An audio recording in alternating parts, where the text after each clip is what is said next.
Hi guys, so with the Sinn Féin leader taking up her role as First Minister in Northern Ireland and significant support for the party to lead the next Irish government, talk of a united Ireland has increased, especially amongst mainstream media in Great Britain. This shows a dramatic change that has taken place over the last 25 years. There was a time when talk of a united Ireland was completely taboo in the British media. Now we have commentators in London interviewing anyone they can get their hands on to talk about it. But with more discussion comes bad takes. Here General Lord Richard Dannatt doesn't understand unionism, the Good Friday Agreement, or even a united Ireland. Have a listen to this. There's a great body of people in Northern Ireland who are fiercely loyal to this country. And I think we in England, Scotland and Wales have a duty to stand by them and support them. Because let's face it, I mean, when I was a young man fighting in Belfast against the IRA in the 70s, they were fighting to unify Ireland. Well, it's moved on now that Sinn Féin leads the government in the Assembly.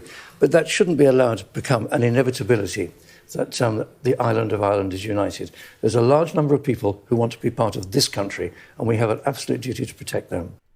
Wait a minute.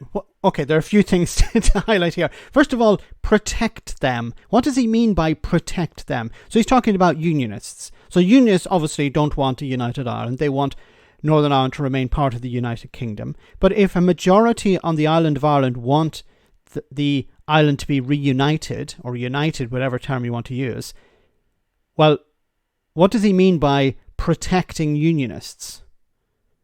That doesn't make any sense.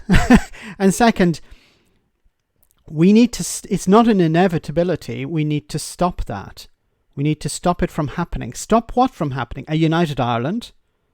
Because if it's a democratic vote, and this shows, unfortunately, the complete lack of understanding many people in Great Britain, and this is not to be offensive towards people in Great Britain, but a lot of politicians and commentators don't understand the Good Friday Agreement. It's not that big of a document to read. It's about 35 pages long.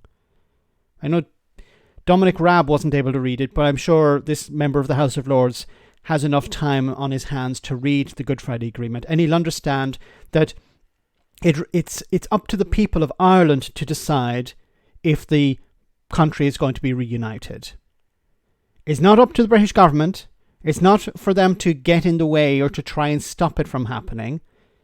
Yes, it's the Secretary of State who will issue the border poll, but it will be ultimately the people of the island of Ireland who will decide.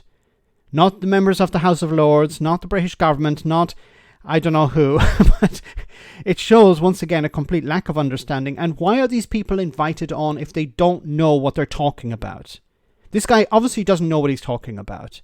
He doesn't understand the problems facing unionism. He doesn't understand that a lot of unionists voted for Brexit, even though we told them it would be bad for the union. And he doesn't understand the Good Friday Agreement. So why the heck is he on TV? I said this is going to result in more discussion, but of course, people who don't know they're behind from their elbow. Let me know in the comment section, guys, what you think. As always, your comments are greatly appreciated. Thanks a lot.